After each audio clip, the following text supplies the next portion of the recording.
آقای مهندس پرسپولیس چی شد؟ باختین که. ما چندمیم شما چندم؟ ببینین درویش هاشمیان ما رو به چه روزی انداختن. آقا درویش استعفا داد، با استعفاش موافقت شد، فوری و رسمی. راست میگی؟ میگم باختین. ما چندمیم شما چندم؟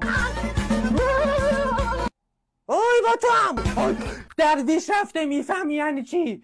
حالا فقط یکی مونده که باید از شرش خلاص بشیم. من میخوام حالا که همتون همینجا هستین از همتون یک جا خداحافظی کنم و برم، چون فردا ساعت 7 صبح تمرینه. فردا دیر نکنین ها. فعلا تا فردا.